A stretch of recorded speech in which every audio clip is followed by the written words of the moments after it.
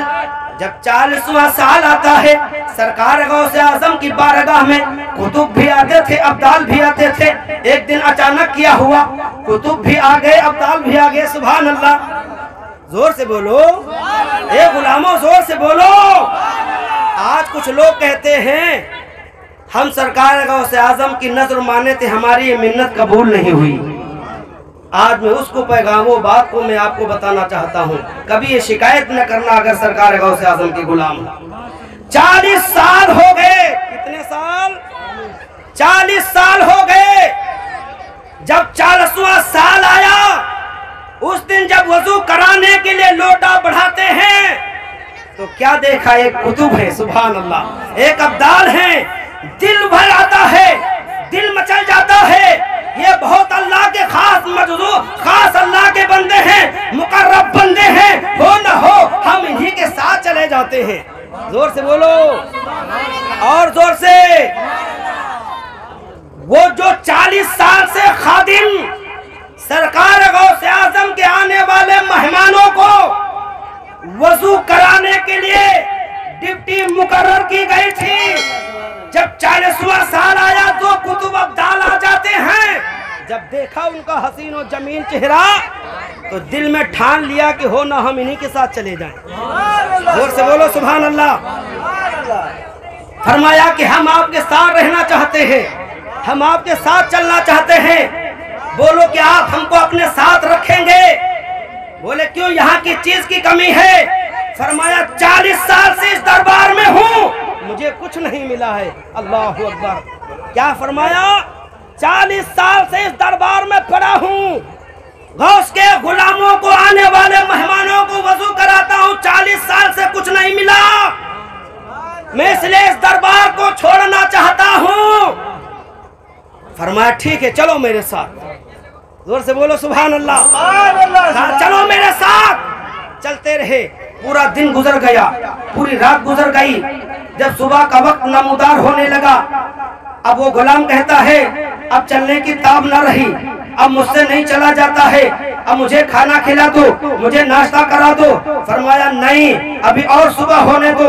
جب اور صبح نمودار ہوا تب ناشتہ کرایا اور اسے کھانا کھلایا. اللہ اکبر. آپ پہلا دن اس طریقے سے گزر گیا. وہ غلام کہتا ہے اس سے بہتر تو میں وہی دربار میں تھا، کھانا بھی وقت سے کھاتا تھا، ناشتہ بھی وقت سے کرتا تھا، نماز بھی وقت سے پڑھتا تھا. مجھے یہاں تو کھانا ہی نہیں ملتا ہے، مجھے ناشتہ ہی نہیں ملتا ہے. حضرات نوٹ کرتے جائیے. دوسرا دن آ جاتا ہے، پھر پورا دن چلتے ہیں، پھر پوری رات چلتے ہیں، صبح کے وقت پھر کھانا ملتا ہے. تو پہلے دن کتب نے کھانے کا انتظام کیا. میرے پیارے کتب سے جب کہا گیا آج باری آپ کی ہے، کھانا دیجئے، انہوں نے ہاتھ اٹھایا، اللہ کی بارگاہ میں کچھ کہا، کھانا حاضر ہو جاتا ہے. دوسرے دن ابدال کی باری آ جاتی ہے. فرمایا ابدال آج آپ کی باری ہے، کھانا آج آپ کھلائیں گے. ابدال نے بھی ہاتھ اٹھایا، اللہ کی بارگاہ میں کچھ کہا، کھانا حاضر ہو جاتا ہے. تینوں لوگ کھانا کھاتے ہیں. قسم خدا کی جب تیسرا دن آتا ہے سننے کا مقام ہے، غور سے سنیے، دل کی دنیا بدل جائے گی. اللہ اکبر. جب تیسرا دن آتا ہے فرمایا کھانا کھلائیے. غلام سے کتب ابدال کہتے ہیں آج ہم دونوں کھانا نہیں کھلائیں گے، آج تو کھانا آپ کھلائیں گے. زور سے بولو سبحان اللہ. کیا فرمایا؟ آج تو کھانا آپ کھلائیں گے، آج ہماری باری نہیں ہے، آج تو آپ کی باری ہے. اللہ اکبر. اب وہ غلام کہنے لگا جو سرکار غوث اعظم کی بارگاہ میں 40 سال سے رہ رہا تھا، وہ غلام کہتا ہے میرے پاس نہ پیسہ ہے، نہ میرے پاس کوئی ایسے دولت ہے، کوئی سرمایہ ہے، کوئی شہرت نہیں ہے، میں اس علاقے کا اجنبی آدمی ہوں، میں کھانے کا انتظام کہاں سے کروں گا؟ تو کہا جس طرح کی سے ہم کھانا منگا لیتے تھے رب کی بارگاہ سے، اسی طرح آپ بھی منگا لیجئے.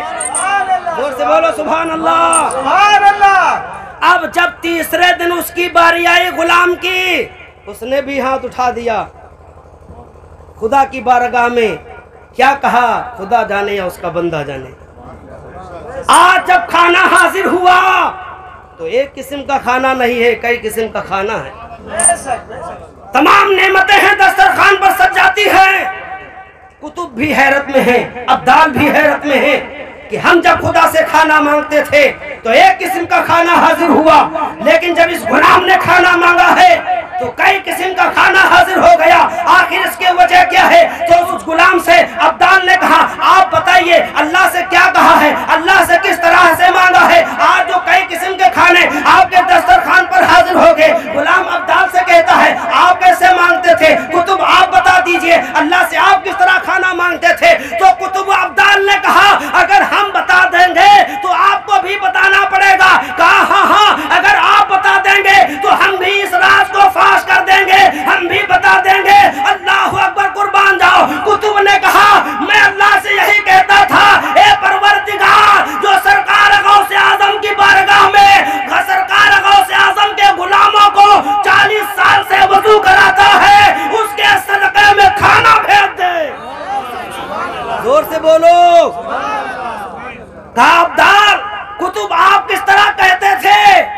تو انہوں نے بھی یہی کہا کہ میں اللہ سے یہی کہتا تھا اللہ جو تیرا بندہ عبد القادر ہے اس کی بارگاہ میں عبد القادر کا جو غلام ہے 40 سال سے ان کے غلاموں کو وضو کرا رہا ہے، اس کے صدقے میں کھانا بھیج دے۔ اب اس کے دماغ کھل گئے۔ زور سے غوث کے غلاموں میں چل جاؤ۔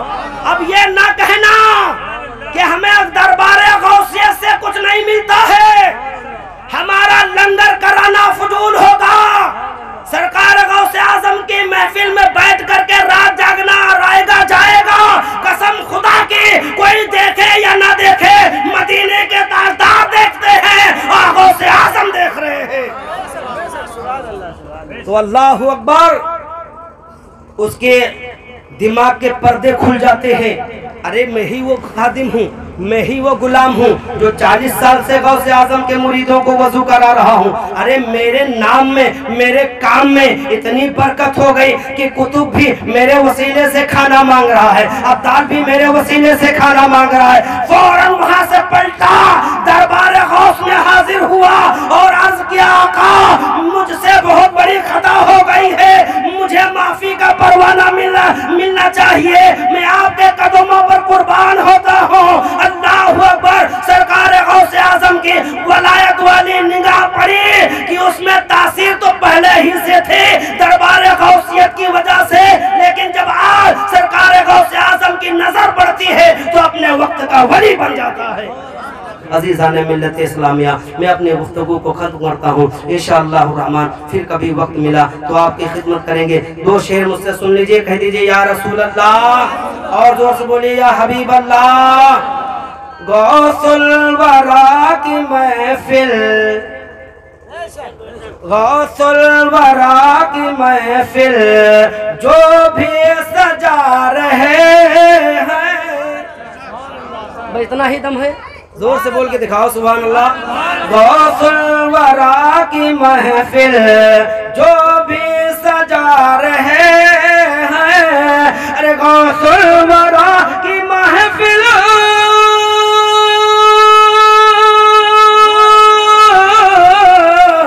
غوث الورا کی محفل جو بھی سجا رہے ہیں، کیوں سویا ہوا مقدر۔ اچھا اپنا مقدر سونے ہی دیں گے، نہیں بولیں گے؟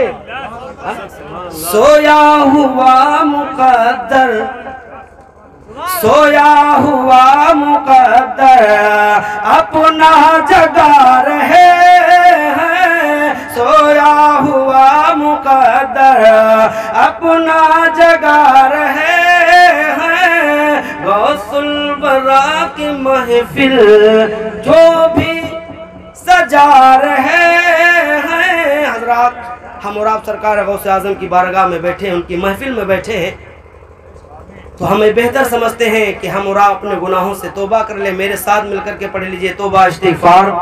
استغفر اللہ ربی من کل ذنب واتوب الیہ۔ کلمہ شہادت کا ذکر کر لیجئے، لا الہ الا اللہ محمد رسول اللہ صلی اللہ تعالی علیہ وسلم۔